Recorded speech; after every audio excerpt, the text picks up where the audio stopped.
Bismillahirrahmanirrahim. Assalamualaikum dear students of class 6. It's a science class and we are studying the third chapter of our syllabus, which is atoms, molecules, mixtures and compounds. In a previous video we read about atoms and elements, and I told you that there are 117 elements in the world. और मैंने आपको बताया था कि जो substances हैं हमारे around वो मिलियंस ट्रिलियंस की तादाद में हैं और डेली बेसिस पे साइंटिस्ट तकरीबन 5000 न्यू सब्सटेंसेस डिस्कवर कर रहे हैं। मैंने आपको ये भी बताया था कि तमाम जो सब्सटेंसेस हैं ये इन्हीं बेसिक 117 एलिमेंट से बनी हैं। तो जैसे 26 अल्फ़ाबेट्स मिल के अनकाउंटेबल वर्ड्स बनाते हैं, इसी तरह से 117 एलिमेंट्स मिल के अनकाउंटेबल सब्सटेंसेस जो है वो बनाते हैं। Today's our topic is element and symbol. अब 117 एलिमेंट्स हैं और ऑब्वियसली आपको पता है कि 26 हमारे पास सिर्फ अल्फ़ाबेट्स होते हैं। अब इनकी सहूलियत के लिए क्या किया जाता है कि हम जो एटम्स हैं, जो एलिमेंट्स हैं, हम उनका कंप्लीट नेम यूज़ नहीं कर रहे होते। मतलब बोलते जो कंप्लीट नेम है, लेकिन जो हम उनके जब केमिकल रिएक्शन है या फिर जब हम उनकी स्टडी कर रहे होते हैं तो हम उसके लिए यूज़ करते हैं सिंबल। अभी सिंबल क्या होता है? सिंबल जो है मोस्टली लाइक कीबोर्ड है हमारे पास ऑक्सीजन, जो कि एक एलिमेंट का नाम है, इसका जो फर्स्ट लेटर है ओ, वो हम एज अ सिंबल यूज़ करते हैं। अब लेकिन आपको पता है कि 117 एलिमेंट्स हैं और अल्फ़ाबेट्स हमारे पास सिर्फ और सिर्फ 26 हैं, तो ऑब्वियसली पॉसिबल नहीं है कि हर एक को एक अलग जो है अल्फ़ाबेट दिया जा सके, एक अलग नाम दिया जा सके।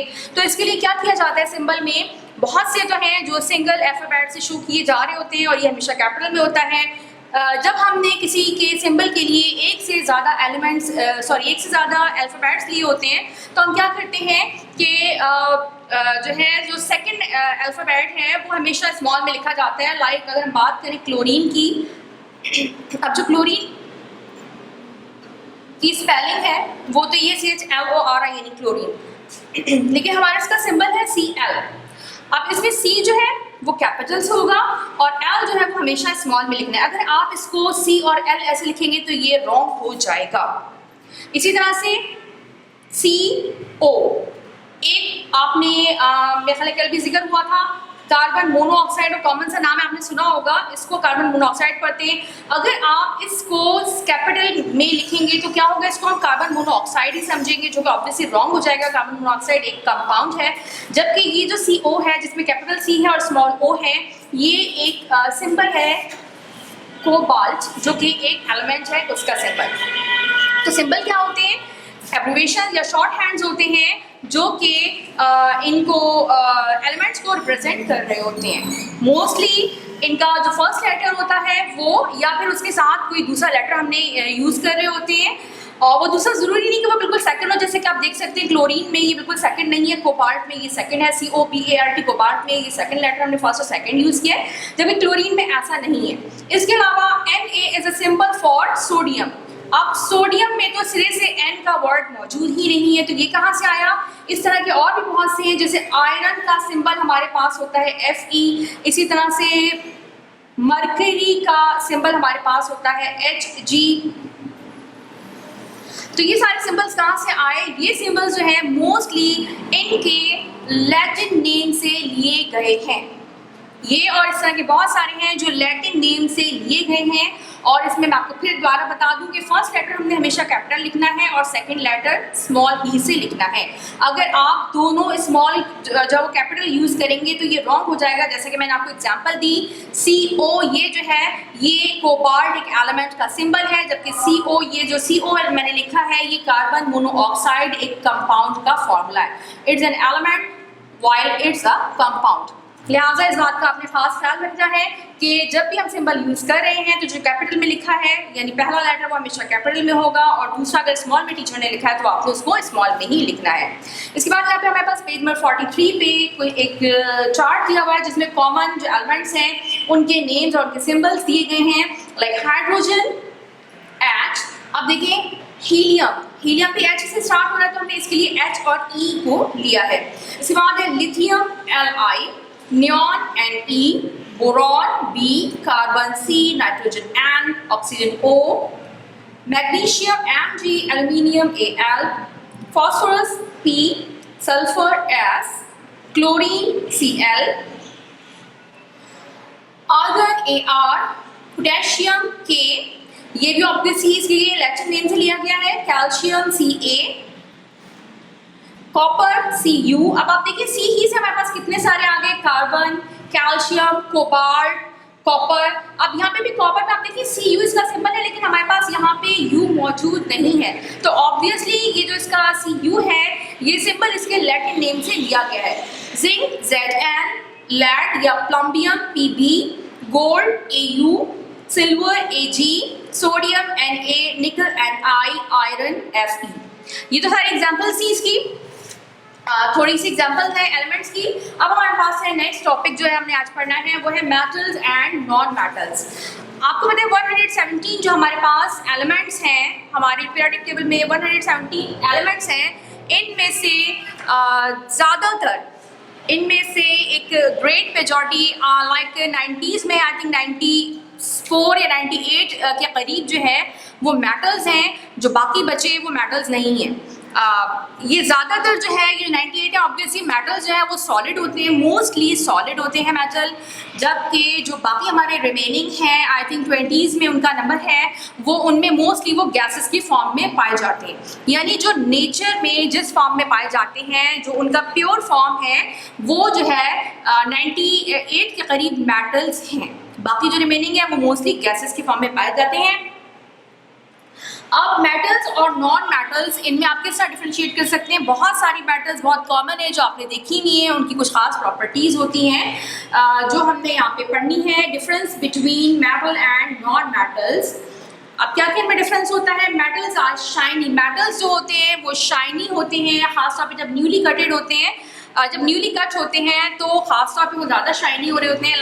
आपने कॉमन एग्जांपल देखिए, आयरन है, सिल्वर है, गोल्ड है, कॉपर है, एल्यूमिनियम है, ये तमाम जो है मेटल की एग्जांपल्स हैं और आप देख सकते हैं कि ये तमाम की तमाम शाइनी होती हैं। नॉन मेटल्स जो है वो डल होते हैं और वो लाइट को अच्छे से रिफ्लेक्ट नहीं करते, इसलिए वो शाइन नहीं करते। मेटल्स जो है वो हार्ड और स्ट्रॉन्ग होते हैं, जबकि नॉन मेटल्स मोस्टली वीक और ब्रिटल होते हैं। Brittle means easily breakable, easily cracked. Metal जो है आपने अगर देखा हो आयरन को, तो आपको पता है वो आसानी से उसको नहीं तोड़ा जा सकता। मेटल्स जो है वो डेंस होते हैं, heavy for their size, density आप इस तरह समझ सकते हैं लाइक अगर आपके पास एक टॉय कार है प्लास्टिक की बनी हुई, और एक टॉय कार है आपके पास किसी मेटल या आयरन की बनी हुई, और उसी तरह का उसी साइज़ की आपके पास कोई कार वुड की बनी हुई है या किसी और फैब्रिक क्लॉथ वाला की बनी हुई है, तो अगर आप देखेंगे आप ये बहुत कॉमनली ऑब्जर्व कर सकते हैं कि जो मेटल की बनी हुई कार है उसका वज़न बहुत ज़्यादा होगा। साइज़ में अगर वो तीनों चारों बराबर भी हैं तो उसका वज़न ज़्यादा होगा। यानी वही बात जो मैंने आपको बताई कि इसकी डेंसिटी जो है वो ज़्यादा होती है, यानी according to their size they have greater mass. जबकि जो नॉन मेटल्स हैं ये निस्बतन अपने साइज के हिसाब से as compare to the metals उनकी डेंसिटी कम होती है। मेटल्स का हाई बॉइलिंग पॉइंट होता है, हाई मेल्टिंग पॉइंट होता है। मींस मेल्टिंग और बॉइलिंग पॉइंट क्या होते हैं। मेल्टिंग पॉइंट वो टेम्परेचर है जिस तक पहुंचने के बाद कोई चीज़ सॉलिड से लिक्विड में कन्वर्ट हो जाती है, और बॉइलिंग पॉइंट क्या है, वो टेम्परेचर जिसको गेन करने के बाद लिक्विड जो है वो एवापोरेट होके गैस में चेंज हो जाता है। कॉमन सी एग्जांपल इसकी मेटल में नहीं दे रही, मैं आपको वाटर में दे रही हूँ। मेल्टिंग पॉइंट और बॉइलिंग पॉइंट समझाने के लिए मैं आपको ये बात बता रही हूँ कि जैसे कि आप लोग पानी सॉस पैन में आप चाय बनाने के लिए जब चूल्हे के ऊपर चढ़ाते हैं, तो आपका जो सॉस पैन है अगर वो एल्यूमिनियम का है या स्टील का है, जिस चीज़ का भी है, उसको कोई फर्क नहीं पड़ता, लेकिन उसके अंदर जो पानी मौजूद है वो थोड़ी देर में एवापोरेट होना शुरू हो जाता है। और पानी का जो बॉइलिंग पॉइंट है वो 100 डिग्री सेल्सियस। 100 डिग्री सेल्सियस जब पानी गेन कर लेता है तो वो अपनी फॉर्म चेंज करके वेपर्स में यानी गैस में कन्वर्ट हो जाता है। और मेल्टिंग पॉइंट क्या है, सिंपली अगर आपने देखा हो आइस जो है, आइस अगर आप निकाल के बाहर रख दें, फ्रीज़र से बाहर निकाल के रखें, तो थोड़ी सी देर में ही वो मेल्ट होना शुरू हो जाती है। 0 डिग्री सेंटीग्रेड से जैसे ही पानी टेम्परेचर ऊपर होगा, तो आइस जो है वो मेल्ट होके लिक्विड में चेंज हो जाएगी। अब नॉन मेटल्स जो है उनका बॉइलिंग पॉइंट और मेल्टिंग पॉइंट दोनों ही बहुत कम होते हैं। अच्छा, ये जो मेटल्स होते हैं ये सारे के सारे जो है सॉलिड ही होते हैं। Just mercury is the only metal which is found in liquid form in nature और एट रूम टेम्परेचर, यानी रूम टेम्परेचर पे मर्करी जो है वो हमेशा लिक्विड फॉर्म में पाया जाता है।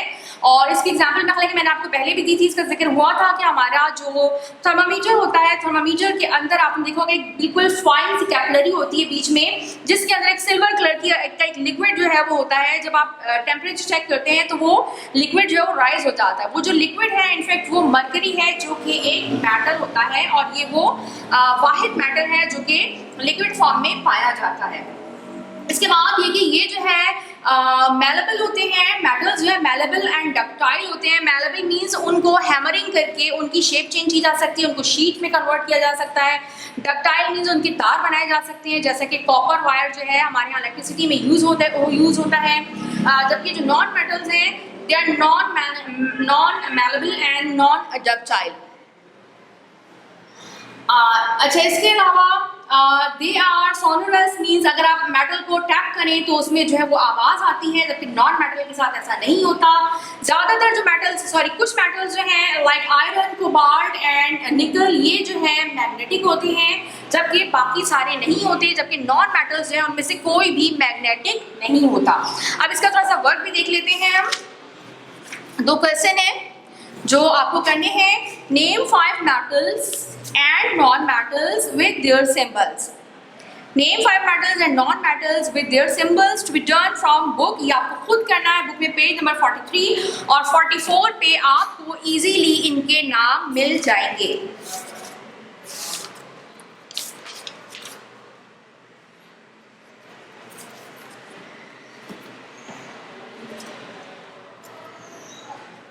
पेज नंबर 43 पे यहाँ पे आपको यहाँ से सिंबल मिल जाएंगे और आप जब यहाँ पे ऊपर पढ़ेंगे पेज नंबर 44 के, तो इसमें जो है आपको 5 मेटल्स के और नॉन मेटल्स के नेम इजीली मिल जाएंगे और पीछे आप उनके सिंबल जो है वो स्टार्ट में जो मैंने भी आपको बताया था उस स्टार्ट में आपको मिल जाएंगे। ऑब्वियसली स्टार्ट से आपको नहीं पता चलेगा मेटल नॉन मेटल का, लेकिन आपको मेटल या नॉन मेटल का यहाँ पे जो है वो page number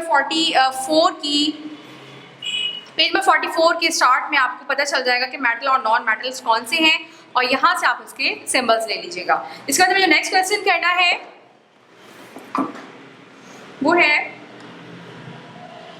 What are the main differences between metals and non-metals? Metals, they are shiny. Non-metals, most of them are dull. Metals, they are hard and strong. Non-metals, they are weak and brittle. Metals are dense. Non-metals have low density. Metals have high melting and boiling point. Non-metals have low melting and boiling points. Metals are good conductors of heat and electricity. Non-metals are poor conductor of heat and electricity except graphite. Graphite जो है एक type का carbon की type है और एक element है, ये नॉन मेटल होता है लेकिन ये हीट और इलेक्ट्रिसिटी का अच्छा कंडक्टर होता है। Last few metals are magnetic. Example iron, cobalt, निकल। मैग्नेट आपको पता है, आप लोगों ने अच्छी तरह से खेला होगा, यूज़ किया होगा, यानी कुछ मेटल्स ऐसे होते हैं जो मैग्नेट को अट्रैक्ट करते हैं।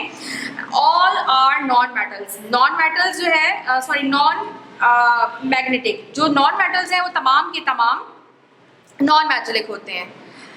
ये वर्ड जो है आप लोग अपनी कॉपी में कर लीजिएगा और ये क्वेश्चन उम्मीद है कि आपने पहला वाला क्वेश्चन भी कर लिया होगा और ये क्वेश्चन भी आप लोग कर लीजिए। आज के लिए इतना ही। टेक केयर, अल्लाह हाफिज़।